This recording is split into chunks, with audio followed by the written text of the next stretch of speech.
Bismillahirrahmanirrahim. Assalamualaikum warahmatullahi wabarakatuh. Alhamdulillahi ala ihsanih wa syukru lahu ala taufiqihi wa amtinanih. Wa ashhadu an la ilaha illallah wahdahu la syarika lah ta'ziman li sya'nih. Wa ashhadu anna Muhammadan abduhu wa rasuluh ad-da'i ila ridwanih sallallahu alaihi wa ala alihi wa ashabihi wa ikhwanih. Amma ba'd, fa ikhwani fid din wa akhwati fillah, kaum muslimin wal muslimat rahimani wa rahimakumullah. Semoga Allah Subhanahu wa taala senantiasa mencurahkan rahmatnya kepada kita sekalian. Sesungguhnya keimanan itu memiliki rasa manis. Kata para ulama, sebagaimana lidah kita bisa mengecap manisnya madu,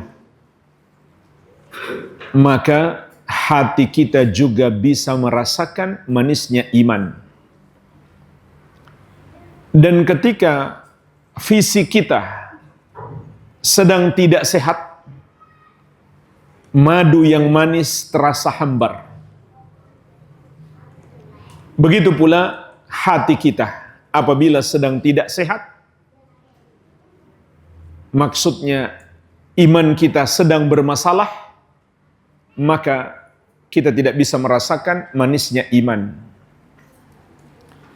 Lalu jemaah sekalian, apa yang dimaksud dengan manisnya iman? Kata Al-Imam An-Nawawi rahimahullahu ta'ala, sebagaimana dalam syarah Muslim dan juga dinukil oleh Al-Hafidh Ibnu Hajar di dalam Fathul Bari,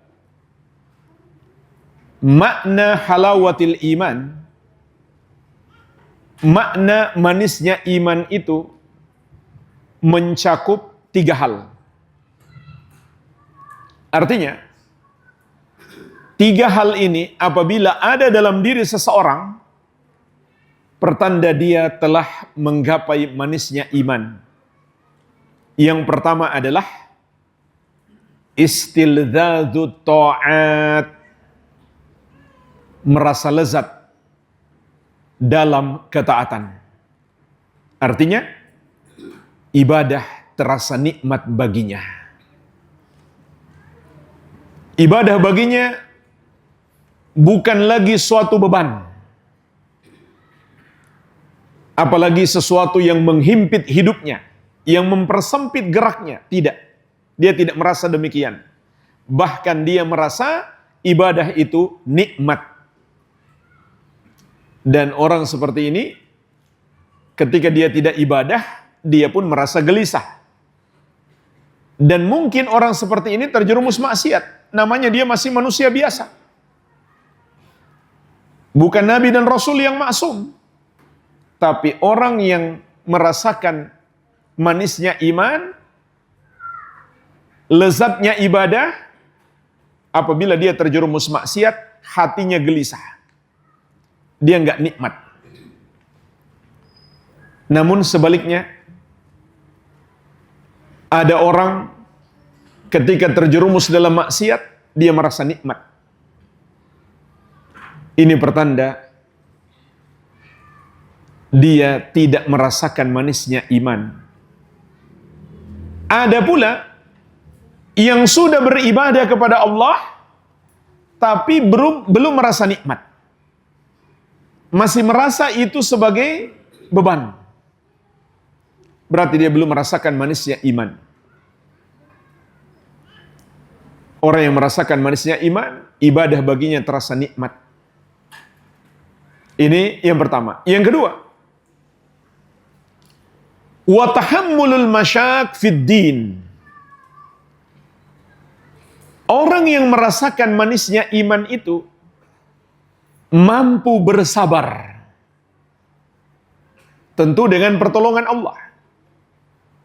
Untuk menghadapi ujian-ujian dalam mengamalkan agama.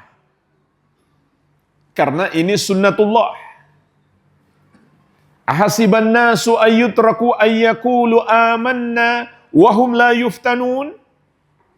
Allah Subhanahu wa taala menegaskan, apakah manusia mengira mereka akan dibiarkan begitu saja mengatakan kami sudah beriman padahal mereka belum diuji? Sudah sunnatullah akan ada ujian keimanan. Rasulullah sallallahu alaihi wasallam bersabda, "Huffatil jannatu bil makarih wa huffatin naru bis syahawat." Surga itu diliputi dengan hal-hal yang dibenci oleh hawa nafsu, dan neraka diliputi oleh hal-hal yang disenangi oleh hawa nafsu. Maka itu berat. Untuk menggapai surga tidak mudah, karena bertentangan dengan hawa nafsu kita. Untuk masuk neraka sangat mudah, karena sesuai dengan hawa nafsu kita. Maka berat bagi kita untuk bersabar. Tapi orang yang merasakan manisnya iman, Allah berikan kepadanya kesabaran menghadapi berbagai macam ujian. Apakah ujian itu datang dari hawa nafsunya? Ataukah datang dari orang-orang di sekitarnya?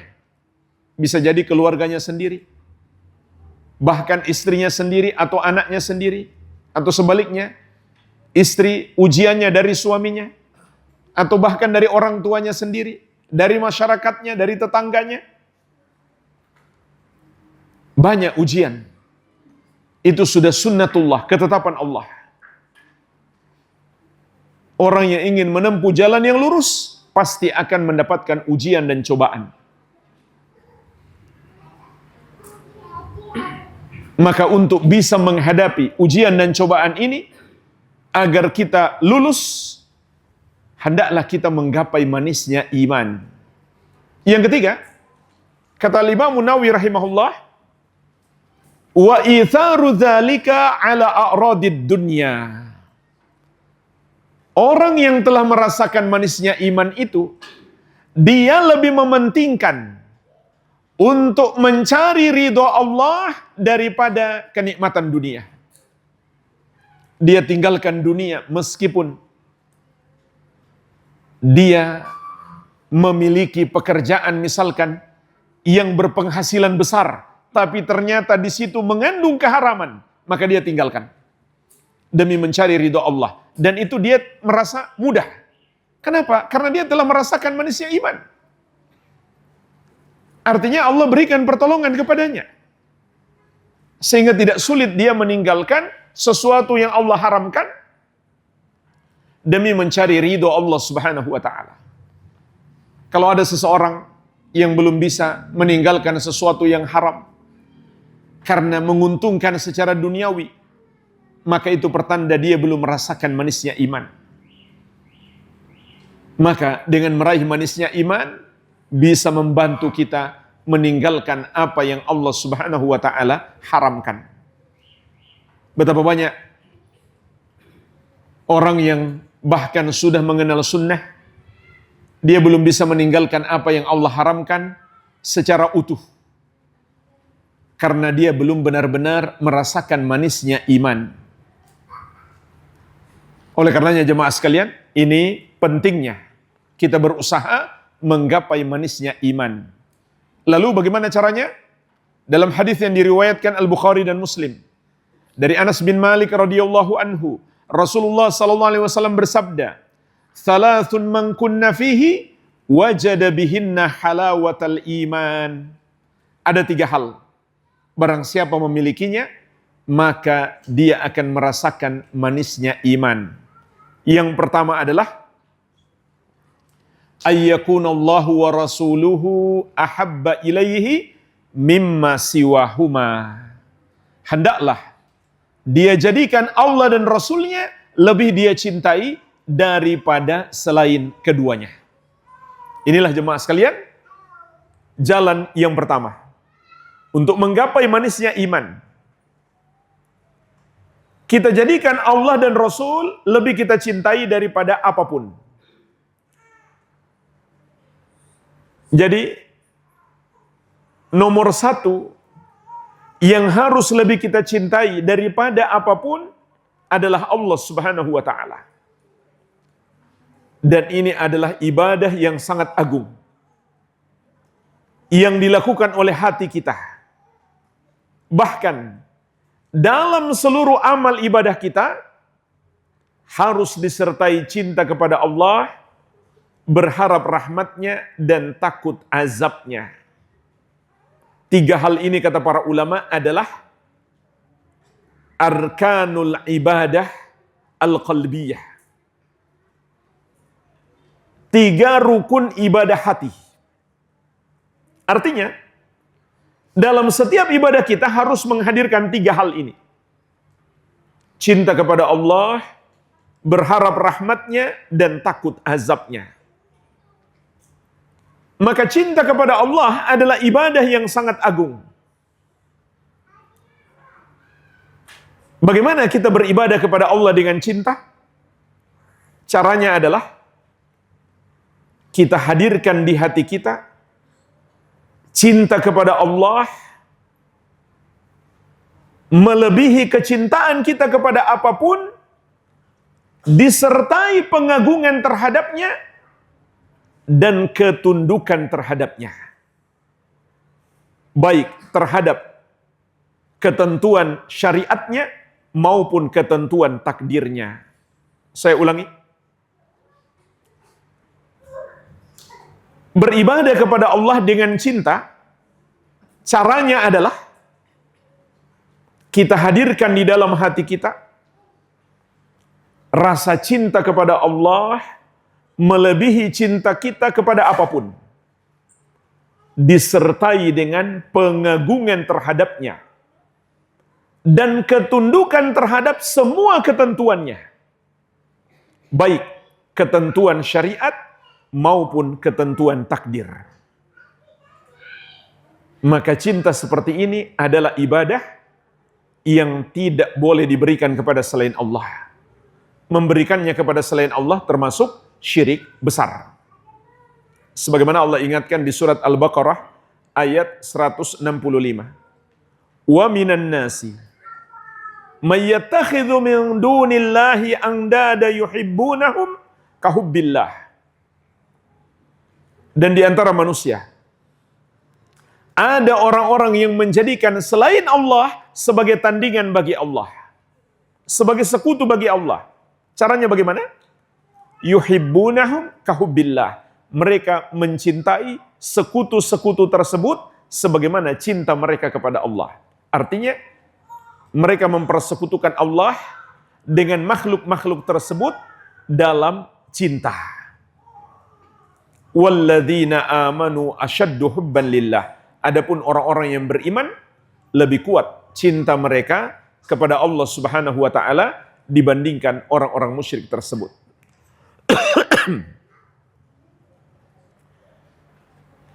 Berikutnya, setelah cinta kita kepada Allah, yang harus lebih kita cintai adalah Nabi kita yang mulia, Nabi Muhammad sallallahu alaihi wa ala alihi wasallam. Dan di hadis yang lain beliau bersabda, la yu'minu ahadukum hatta akuna ahabba ilaihi min waladihi wa walidihi wan nasi ajma'in. Tidak sempurna iman seorang dari kalian sampai aku lebih dia cintai daripada anaknya, orang tuanya, dan seluruh manusia. Maka orang yang harus lebih kita cintai melebihi apapun, melebihi siapapun setelah cinta kepada Allah adalah Nabi kita yang mulia, Nabi Muhammad sallallahu alaihi wa ala alihi wasallam. Kenapa jemaah sekalian? Paling tidak karena 2 sebab. Yang pertama, Nabi Muhammad sallallahu alaihi wasallam adalah orang yang paling Allah cintai. maka kita pun mencintai beliau melebihi apapun, sebagaimana Allah mencintai beliau melebihi apapun. Maka itu termasuk dalam cinta karena Allah. Sehingga cinta kita kepada Nabi sallallahu alaihi wasallam juga ibadah yang sangat agung. Sampai-sampai ada seorang Arab Badui bertanya kepada Nabi sallallahu alaihi wasallam, "Mata sa'ah?" Kapan hari kiamat? Nabi sallallahu alaihi wasallam tidak menjawab. Karena beliau tidak tahu kapan hari kiamat. Beliau tidak tahu perkara gaib kalau Allah tidak memberitahukannya. Beliau malah balik bertanya, "Wa ma a'datta laha?" Apa yang sudah kamu siapkan untuk menghadapi hari kiamat? Kata Arab Badui itu, "La syai'a illa anni uhibbullaha wa rasulah." Aku tidak memiliki amalan yang besar. Akan tetapi aku mencintai Allah dan Rasulnya. Maka Nabi SAW bersabda, "Anta ma'aman ahbabtah." Engkau akan bersama yang engkau cintai. Maksud hadis ini, kalau kamu benar-benar mencintai Nabi Muhammad SAW, kamu akan dibangkitkan bersamanya. Sampai kata Anas bin Malik radhiyallahu anhu, "Fama farihna bi syai'in, fama farihna bi syai'in farahana min qaulin Nabi sallallahu alaihi wasallam, anta ma'aman ahbabtah." Tidak ada sesuatu yang lebih kami cintai, yang lebih kami senangi setelah nikmat hidayah Islam, melebihi ucapan Nabi sallallahu alaihi wasallam, engkau akan dibangkitkan bersama siapa yang engkau cintai. Fa ana uhibbu Rasulullah sallallahu alaihi wasallam wa Abu Bakar wa Umar. Fa arju an akuna ma'ahum bihubbi iyahum wa in lam a'mal bimithli a'malihim. Maka aku mencintai Rasulullah sallallahu alaihi wasallam, juga mencintai Abu Bakar dan Umar. Maka aku berharap akan dibangkitkan bersama mereka karena kecintaanku kepada mereka, meskipun aku tidak bisa beramal seperti amalan mereka. Bayangkan saja jemaah sekalian, kalau Anas bin Malik mengatakan amalannya tidak bisa menyamai Abu Bakar dan Umar, apalagi menyamai Rasulullah SAW, maka bagaimana lagi dengan kita? Namun Allah Subhanahu wa taala memberikan jalan agar kita bisa bersama Rasulullah SAW kelak dibangkitkan di hari kiamat, yaitu dengan mencintai beliau. Dan hadis ini juga mengandung ancaman. Kalau yang kita cintai pemain bola yang kafir atau artis yang fasik, maka na'udzubillah kita terancam dibangkitkan bersama mereka. Jadi hati-hati, jangan salah mencintai. Terutama yang suka nonton bola, yang suka nonton film. Karena sering dilihat, lama-lama jadi cinta. Maka hati-hati, ini tidak main-main ancamannya. Dan ini kerusakan dalam akidah, kerusakan dalam al-wala wal bara. Kalau sampai ada kecintaan kepada artis yang kafir, atau pemain bola yang kafir, atau yang fasik. Sebab yang kedua, mengapa Nabi Muhammad SAW harus lebih kita cintai, melebihi siapapun, setelah cinta kita kepada Allah Subhanahu wa taala adalah karena beliau orang yang paling baik kepada kita, yang paling besar jasanya kepada kita. Apa kebaikan beliau kepada kita? Menunjuki jalan kebenaran, menuntun kita untuk masuk surga dan selamat dari api neraka. Itulah jemaah sekalian, orang yang paling baik kepada kita, yang mengajari kita ilmu agama, yang mengingatkan kita untuk meninggalkan perbuatan yang haram. Itu sesungguhnya orang yang paling sayang kepada kita. Dan orang terbaik yang melakukan itu adalah Nabi Muhammad sallallahu alaihi wa ala alihi wasallam. Jadi kebaikan beliau kepada kita melebihi kebaikan siapapun. Karena itulah kebaikan terbesar yang diberikan seseorang kepada orang lain. Oleh karenanya Allah sebutkan sifat beliau, qad ja'akum rasulun min anfusikum azizun 'alaihi ma'anittum harisun 'alaikum bil mu'minina raufur rahim. Sungguh telah datang kepadamu seorang rasul yang berasal dari diri-dirimu sendiri, yaitu dari jenis manusia. Sangat berat dia rasakan penderitaanmu, sangat menginginkan kebaikan untukmu. Dan dia lembut, dia pengasih serta penyayang terhadap orang-orang yang beriman. Namun jamaah sekalian, ketahuilah, setiap cinta membutuhkan pembuktian. Cinta tanpa pembuktian adalah cinta yang palsu. Lalu apa bukti cinta kita kepada Allah dan Rasul-Nya? Ada satu ayat dalam Al-Quran yang diistilahkan para ulama dengan ayatul mihnah, ayat ujian. Ujian apa? Ujian kejujuran cinta. Yaitu surat Ali Imran ayat ke-31. Qul in kuntum tuhibbunallaha fattabi'uni. Katakan wahai Muhammad, sampaikan kepada umatmu, kalau kamu benar-benar cinta kepada Allah, ikutilah aku.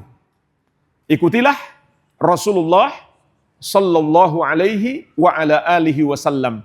Yuhibbukumullah, barulah Allah akan mencintaimu. Wa yaghfir lakum dzunubakum, dan akan mengampuni dosa-dosamu. Wallahu ghafurur rahim, dan Allah Maha Pengampun lagi Maha Penyayang. Inilah jemaah sekalian bukti kejujuran cinta kita kepada Allah dan Rasul-Nya, yaitu dengan ittiba, meneladani orang yang paling Allah cintai. Nabi kita yang mulia, Nabi Muhammad sallallahu alaihi wa ala alihi wasallam. Jadi mengaku-ngaku cinta kepada Allah dan Rasul-Nya, tapi tidak meneladani beliau, maka itu cinta yang palsu. Malah menyelisihi beliau, bukan mengamalkan sunnah, malah berbuat bid'ah, maka itu cinta yang palsu. Kalau dia benar-benar cinta kepada Allah dan Rasul-Nya, pastilah dia berpegang teguh dengan sunnah Nabi Muhammad sallallahu alaihi wa ala alihi wasallam. Inilah jemaah sekalian, jalan yang pertama untuk menggapai manisnya iman. Yang kedua, kata Nabi sallallahu alaihi wasallam, wa an yuhibbal mar'a la yuhibbuhu illa lillah. Hendaklah dia mencintai seseorang, tidaklah dia mencintainya kecuali karena Allah. Inilah jalan yang kedua untuk meraih manisnya iman, yaitu mencintai orang lain karena Allah. Saling cinta di antara kita karena Allah. Gimana caranya mencintai karena Allah? Caranya adalah apabila kita melihat saudara kita beriman dan bertakwa, maka kita hadirkan dalam hati kita bahwa kita mencintainya. Itu yang dimaksud cinta karena Allah. Mencintai orang lain karena iman dan takwa. Itulah sebabnya Nabi Muhammad SAW harus lebih kita cintai. Kenapa? Karena beliau adalah orang yang paling kuat iman dan takwanya. Begitu pula hari ini. Lihat sahabat-sahabat kita. Siapa di antara mereka yang paling kuat iman dan takwanya? Yang paling berpegang teguh dengan sunnah? Yang paling baik amal solehnya? Yang bisa kita nilai secara zahir? Maka dialah orang yang harus lebih kita cintai melebihi yang lainnya. Ini yang disebut cinta karena Allah Subhanahu wa ta'ala. Itulah sebabnya kita harus mencintai para sahabat radhiyallahu ta'ala anhum ajmain. Kemudian para ulama ahli sunnati wal jamaah. Kemudian orang-orang soleh. Karena keimanan dan ketakwaan mereka kepada Allah Subhanahu wa ta'ala.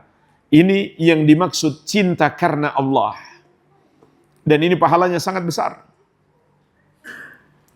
Dalam sebuah hadis qudsi Allah Subhanahu wa taala berfirman, "Wajabat mahabbati lil mutahabbina fiyah wal mutajalisina fiyah wal mutazawirina fiyah wal mutabadzilina fiyah." Wajib mendapatkan kecintaanku bagi siapa yang saling cinta karena Allah, siapa yang saling bermajlis karena Allah, siapa yang saling berkunjung karena Allah, dan siapa yang saling memberi karena Allah. Wajib mendapatkan kecintaanku siapa yang saling mencintai karena aku, siapa yang saling bermajlis karena aku, siapa yang saling berkunjung karena aku, dan siapa yang saling memberi karena aku. Lihat jemaah sekalian, di sini disebutkan 4 orang-orang yang akan meraih cinta Allah. Disebutkan yang pertama itu pokoknya, 3 yang berikutnya itu cabangnya. Yang pertama, mereka saling cinta karena Allah. Kemudian mereka amalkan konsekuensinya. Mereka saling bermajelis karena Allah, saling berkunjung karena Allah, dan saling memberi karena Allah. Maka mereka akan dicintai oleh Allah Subhanahu wa taala. Rasulullah sallallahu alaihi wasallam juga bersabda, "Man ahabba lillah wa abghada lillah wa a'ta lillah wa mana'a lillah faqad istakmalal iman." Barang siapa mencintai karena Allah, membenci karena Allah, memberi karena Allah, menahan karena Allah, maka dia telah menyempurnakan keimanan. Jadi ini ibadah yang sangat agung dan ibadah yang mudah. Dilakukan oleh hati kita, nggak perlu mandi wajib, nggak perlu tayamum, nggak perlu berwudu. Cukup hadirkan di dalam hati kita cinta kepada saudara kita sesama muslim. Makin soleh dia, makin cinta kita kepadanya, dapat pahala kita. Bayangkan, ada berapa muslim di dunia ini yang kita cintai, sebanyak itulah pahala kita. Ini cara mudah untuk ibadah. Tapi hendaklah direalisasikan rasa cinta itu.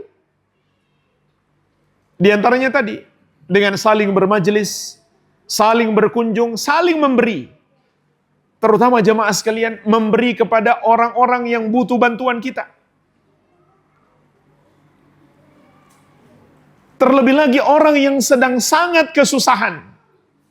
Di antaranya saudara-saudara kita yang tertimpa musibah di Aceh, di Tapanuli, di Padang, dan sekitarnya. Ini kesempatan emas buat kita untuk meraih pahala yang melimpah. Yang bisa jadi dengan sebab membantu mereka, kita selamat dari api neraka. Sebagaimana sabda Nabi SAW, "Man naffasa an mu'minin kurbatan min kurabid dunya, naffasallahu anhu kurbatan min kurabi yaumil qiyamah." Barang siapa melepaskan kesusahan orang yang beriman di dunia, maka Allah akan melepaskan kesusahan darinya di hari kiamat. Ini kesempatan. Bantu mereka. Jangan sampai orang dari jauh datang membantu, kita yang dekat di sini jarang membantu.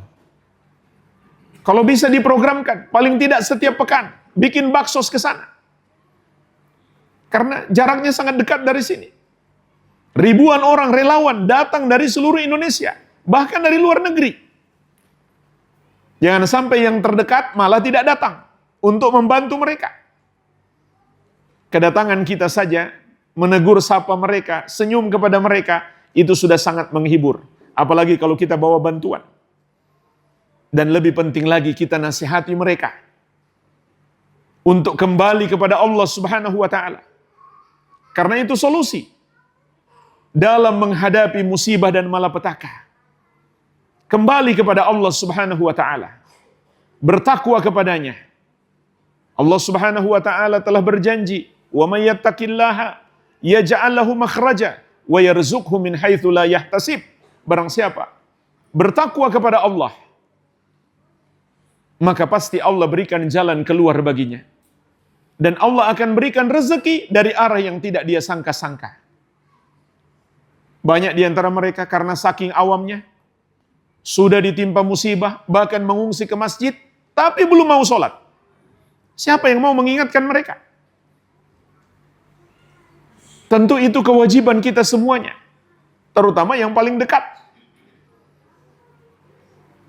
Lebih wajib untuk datang membantu dan mengingatkan mereka. Ini jalan untuk meraih cinta Allah Subhanahu wa taala.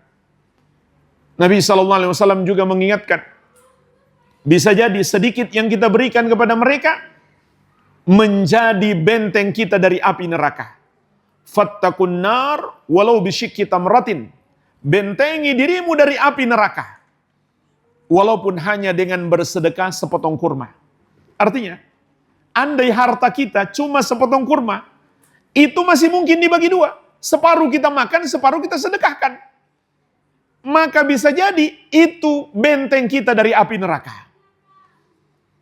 Jadi, membantu itu bukan sekedar berapa jumlahnya yang bisa kita berikan. Bahkan bisa jadi orang yang bantuannya sedikit lebih besar pahalanya daripada yang bantuannya banyak. Kenapa jemaah sekalian? Karena banyak sebab. Di antaranya apa? Nilai pengorbanan. Orang kaya, uangnya miliaran, dia bantu ratusan juta, itu sedikit. Bagi dia tidak berat. Mengeluarkan ratusan juta, orang yang punya uang miliaran, bukan masalah besar. Tapi bagi orang miskin, mengeluarkan uang 100.000, itu sangat berat. Maka bisa jadi pahala orang miskin ini lebih besar dibanding yang ngasih sedekah ratusan juta. Kenapa? Nilai pengorbanannya lebih besar. Dia ketika beribadah lebih berat. Karena Nabi SAW pernah bersabda, ajruki ala qadri nafaqatiki wa nasabiki. Pahalamu bergantung kadar nafkah yang kamu keluarkan dan kadar capekmu atau kadar usahamu. Jadi bukan soal berapa banyak, bukan soal nilainya, tapi keikhlasannya. Ini juga faktor utama. Bisa jadi orang yang ngasih sedekah sedikit, pahalanya lebih besar. Karena dia lebih ikhlas dibandingkan yang ngasih banyak. Itulah sebabnya kita tidak bisa mengalahkan para sahabat. Karena keikhlasan mereka luar biasa. Begitu pula cinta mereka kepada Allah. Tatkala mereka bersedekah, harap mereka, takut mereka kepada Allah lebih besar daripada kita. Sampai Nabi SAW mengatakan, La tasubbu ashabi, la tasubbu ashabi. Walau anna ahadakum anfaqa mithla uhudin dhahaban ma balaga mudda ahadihim wala nasifahu. Jangan kamu mencaci sahabatku. Jangan kamu mencaci sahabatku. Andai seorang dari kamu bersedekah emas seperti gunung Uhud, tidak akan menyamai satu mud emas yang disedekahkan seorang sahabatku, bahkan tidak pula separuhnya. Jadi mungkin kalau bisa kita bandingkan, kita bersedekah 1 triliun, sahabat cuma bersedekah 1.000 rupiah. Pahala sahabat lebih besar. Kenapa? Karena itu tadi. Nilai pengorbanan, nilai keikhlasan, nilai cinta kepada Allah, berharap rahmatnya dan takut azabnya ketika ibadah. Jadi jemaah sekalian, ini kesempatan bagi kita untuk menolong saudara-saudara kita kaum muslimin yang tertimpa musibah. Terlebih lagi menghadapi Ramadan, mereka tentu sangat membutuhkan bantuan. Bantulah mereka sehingga mereka bisa melalui puasa dan sholat tarawih dengan lebih tenang. Ini yang kedua, untuk meraih cinta Allah, untuk meraih manisnya iman, hendaklah kita mencintai seseorang karena Allah. Kita masuk yang ketiga, ini yang terakhir. wa an yuhibbal wa an yakraha an yauda fil kufri kama yakrahu ay yuqdhafa fin nar. Hendaklah seseorang membenci untuk kembali kepada kekafiran sebagaimana dia benci apabila dirinya dilempar ke dalam api. Bahkan dalam riwayat Al-Bukhari dengan lafaz hatta an yuqdhafa fin nar ahabbu ilaihi min an yarji'a ilal kufri ba'da id anqadahu Allah. Hendaklah dilempar ke dalam api lebih dia sukai daripada kembali melakukan dosa kekafiran setelah Allah memberikan kepadanya hidayah. Inilah jemaah sekalian yang ketiga. Agar kita bisa meraih manisnya iman, kita harus membenci perbuatan dosa kekafiran. Di sini kita bisa memetik pelajaran. Berarti apa yang Allah benci harus kita benci. Maka inilah yang dimaksud benci karena Allah. Yang sebelumnya cinta karena Allah, maka yang ini adalah benci karena Allah. Apa yang Allah benci? Semua perbuatan yang menyelisihi syariatnya. Semua perbuatan dosa. Dan para pelakunya. Itu yang Allah benci. Kita pun harus membenci mereka.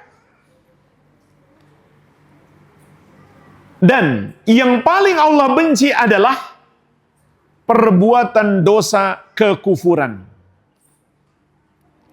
Kalau begitu, kekufuran juga harus lebih kita benci daripada apapun. Sampai kata Nabi sallallahu alaihi wasallam, kebencian kita kepada dosa kufur itu harus sebenci-bencinya seperti kita benci kalau diri kita dilempar ke dalam api. Bahkan dalam riwayat yang lain, dilempar ke dalam api hendaklah lebih kita sukai daripada melakukan dosa kekafiran. Dan kekafiran jamaah sekalian banyak bentuknya. Ini wajib kita pelajari. Contoh kekafiran itu adalah semua dosa syirik. Semua dosa syirik adalah kufur. Tapi tidak semua kufur syirik. Dan syirik itu secara garis besarnya terbagi menjadi 3. Yang pertama syirik dalam rububiyah. Seperti seseorang yang meyakini ada pencipta selain Allah. Maka dia telah berbuat syirik sehingga dia menjadi kafir, murtad, keluar dari Islam. Atau dia meyakini ada penguasa selain Allah. Seperti sebagian orang yang meyakini di gunung tertentu, di pantai tertentu ada penguasa selain Allah. Mereka anggap dialah penunggunya di situ.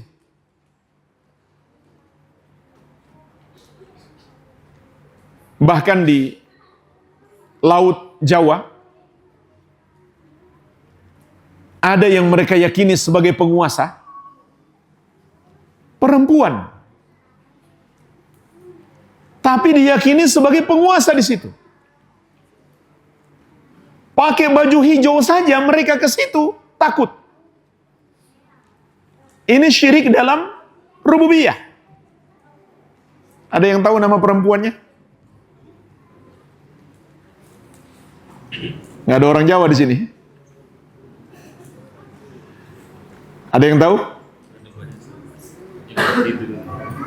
Maksud saya nama aslinya. Nggak ada yang tahu nama aslinya?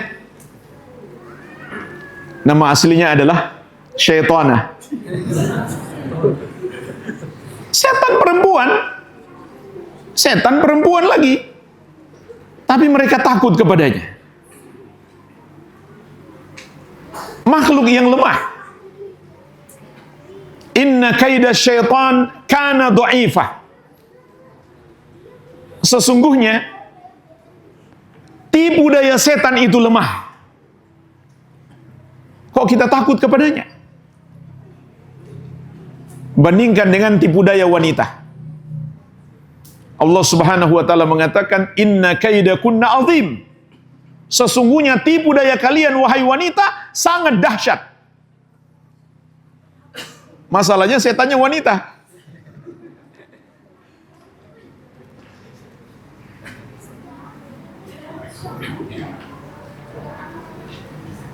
Seharusnya setan itu yang takut kepada orang yang beriman.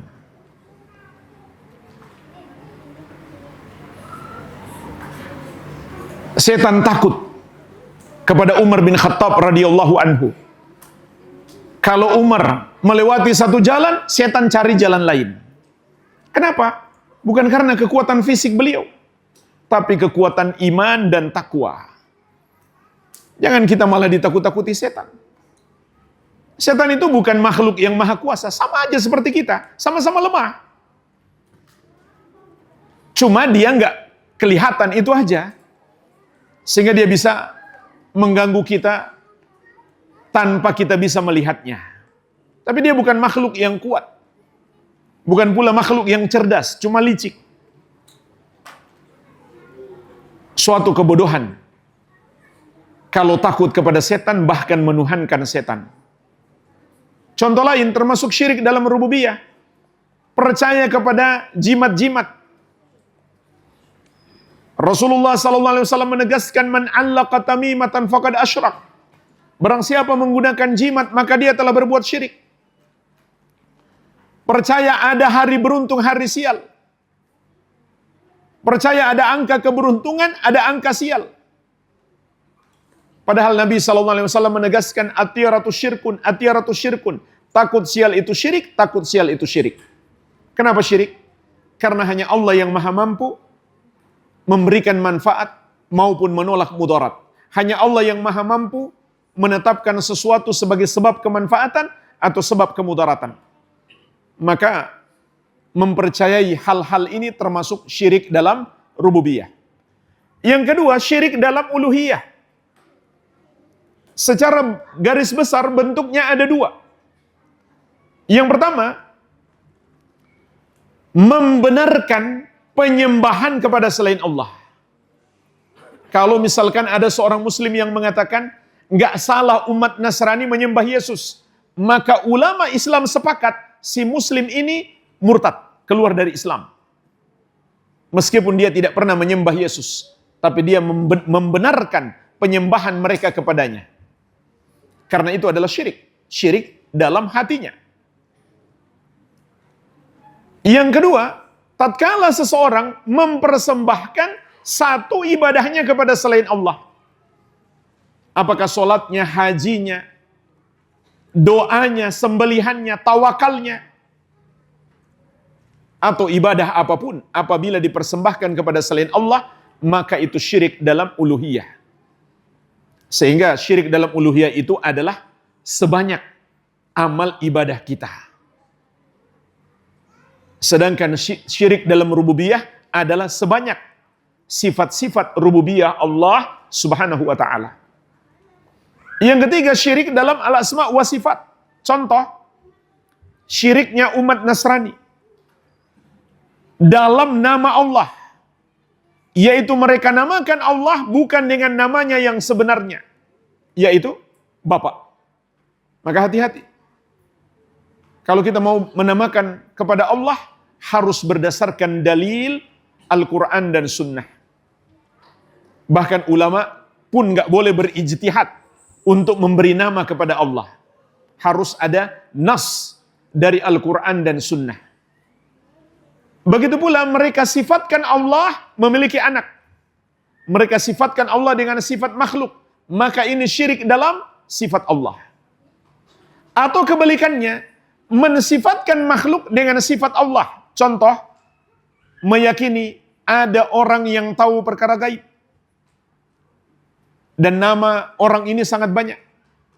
Kadang disebut orang yang punya kelebihan, punya indera keenam, anak indigo, orang pintar, paranormal, bahkan ada yang dinamakan kiai spesial, kiai khas, ulama besar, ustadz besar, karena tahu perkara gaib.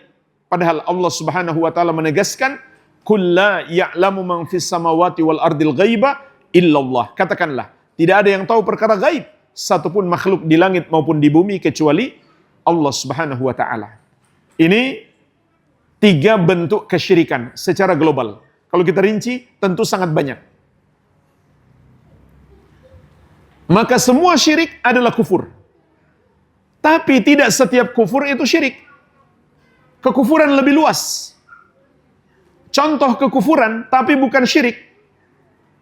Seperti mengolok-olok satu ajaran Islam. Atau satu ayat Quran. Atau satu hadis Nabi Muhammad SAW. Atau satu nama Allah. Atau kepada pribadi Nabi Muhammad SAW. Maka siapa yang melakukannya, dia menjadi kafir, murtad, keluar dari Islam. Meskipun dia hanya bercanda. Kalau dia serius, tentu lebih parah. Contoh lain, termasuk kekufuran adalah membenci satu ajaran syariat. Begitu pula menolak, mendustakan. Seperti dia mengatakan, jilbab itu bukan syariat, itu cuma budaya Arab. Atau menyombongkan diri terhadap syariat.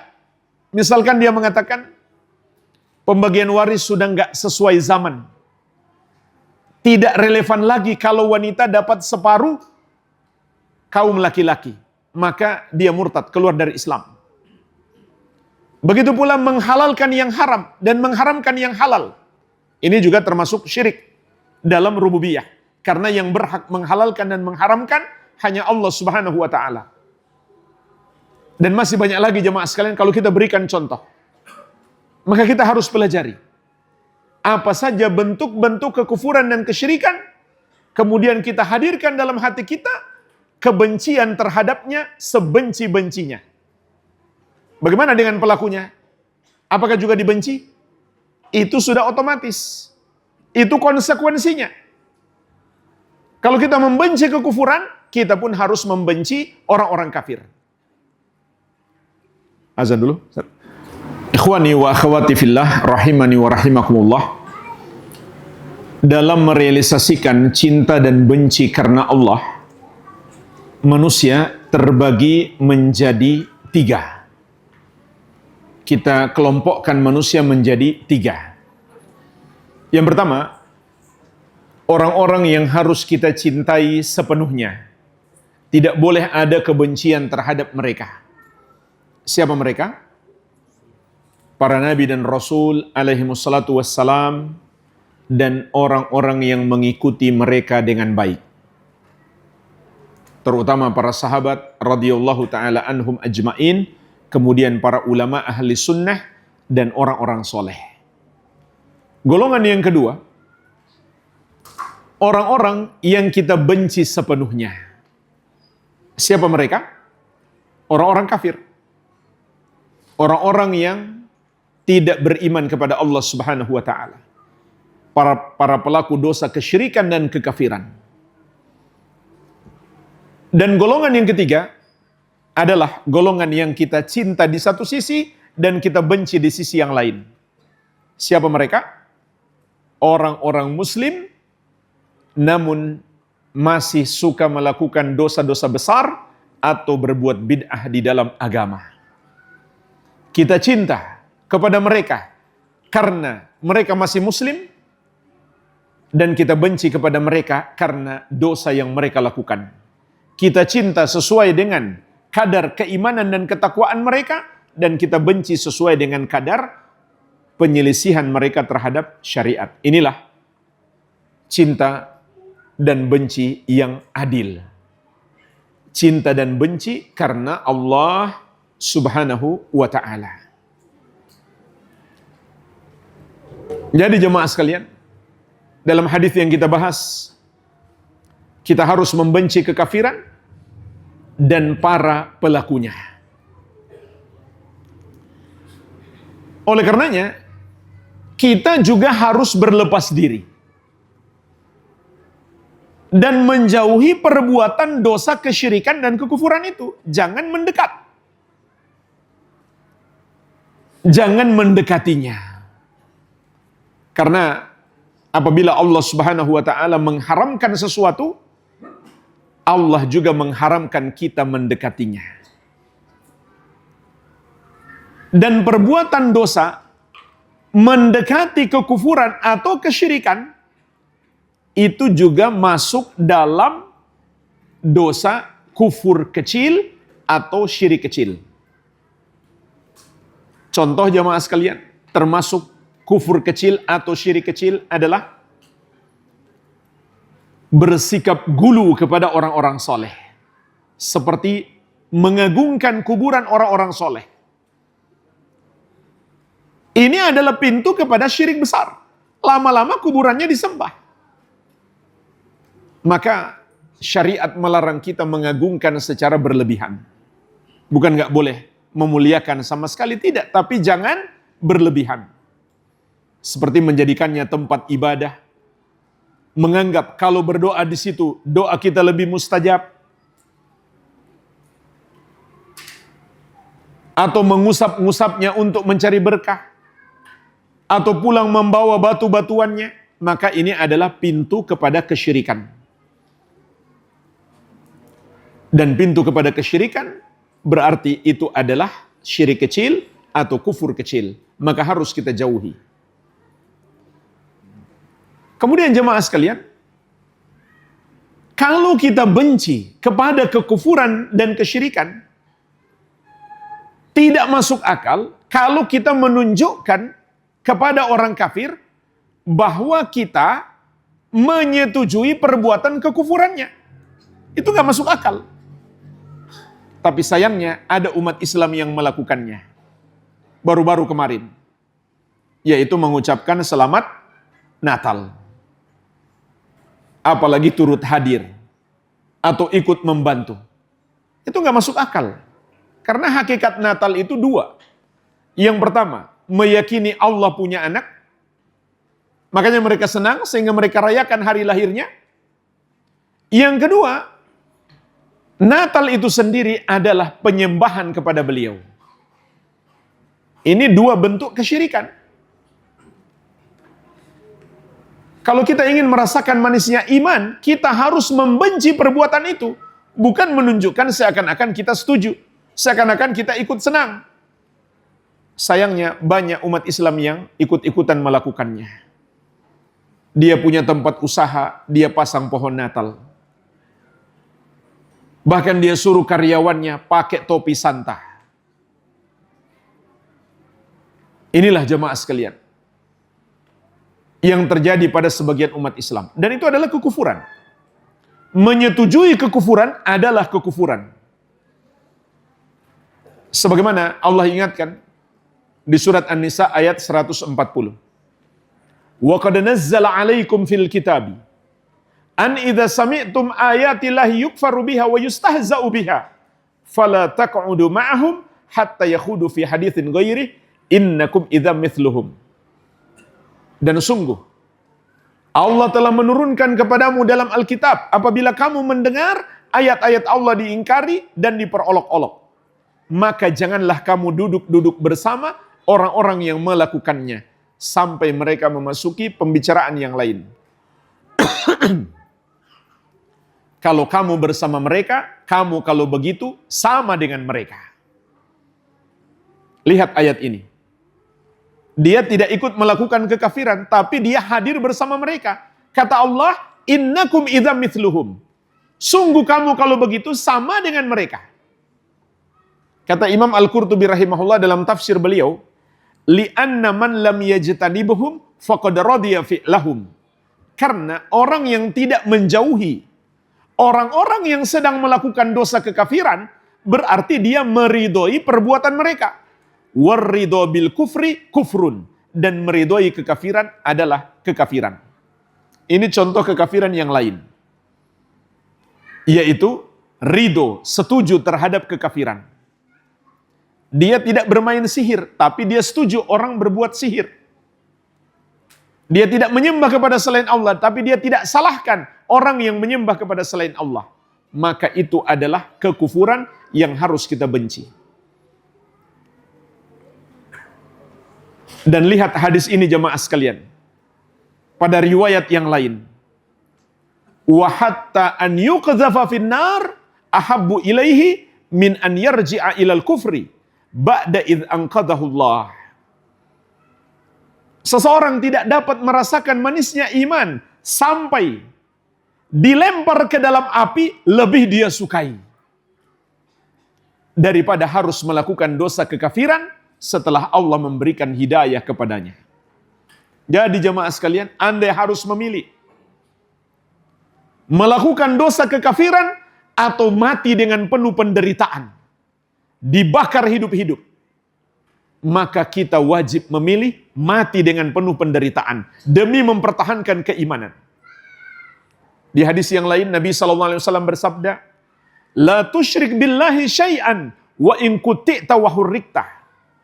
Jangan engkau persekutukan Allah dengan sesuatu apapun, meskipun kamu dibunuh dengan cara yang paling kejam, yaitu dicincang-cincang atau dibakar hidup-hidup. Karena iman kita, tauhid kita, akidah kita lebih berharga daripada nyawa kita. Sehingga nyawa pun kalau perlu harus kita pertaruhkan demi menjaga keimanan kita. Kenapa jemaah sekalian? Karena sakitnya kehilangan nyawa dengan kematian yang paling kejam tidak seberapa dibandingkan azab Allah karena dosa syirik. Dan juga waktunya tidak lama dibandingkan azab karena dosa syirik. Ketika seseorang dibunuh dengan cara yang paling kejam, setelah dia mati, setelah ruhnya berpisah dari jasad, sudah nggak ada rasa sakit. Kalau dia orang yang beriman, dia sudah dinanti oleh malaikat yang membawa bejana dari surga, yang aromanya sangat harum. Di situ diletakkan ruhnya. Tapi kalau dia mati sebagai orang musyrik, kematiannya adalah kematian yang sangat dahsyat dan itu awal azabnya. Setelah itu, kapan berakhir azabnya? Nggak akan pernah berakhir. Dikubur dia diazab. Kalau kiamat masih 5.000 tahun lagi, berarti 5.000 tahun dia diazab dikubur. Setelah itu apakah selesai? Tidak. Ketika dibangkitkan, azabnya lebih dahsyat. Sampai orang musyrik yang diazab dalam kubur itu berkata, Rabbi la tuqimis sa'ah. Wahai Rabbku, jangan engkau tegakkan kiamat. Jadi dia pingin terus diazab di kubur. Nggak mau keluar dari kubur. Kenapa? Karena dia sudah tahu kalau dia keluar dari kubur, azabnya lebih dahsyat. Kemudian azab yang paling dahsyat dalam keadaan kekal abadi di dalam neraka. Jadi, penderitaan, kematian yang paling kejam nggak seberapa dibandingkan azab karena dosa syirik dan kufur. Inilah jemaah sekalian, 3 jalan untuk menggapai manisnya keimanan. Semoga Allah Subhanahu wa taala menganugerahkan kepada kita semuanya manisnya iman. Allahumma amin. Ada tanya jawab? Nggak ada. Alhamdulillah, udah pintar semua berarti. Ya. Semoga bermanfaat. Lebih dan kurangnya saya mohon maaf. Wabillahi taufik. Subhanakallahumma wabihamdik. Asyhadu an la ilaha illa anta astaghfiruka wa atubu ilaik. Sallallahu ala nabiyina Muhammadin wa alihi wasallam. Walhamdulillahi rabbil alamin. Wassalamualaikum warahmatullahi wabarakatuh.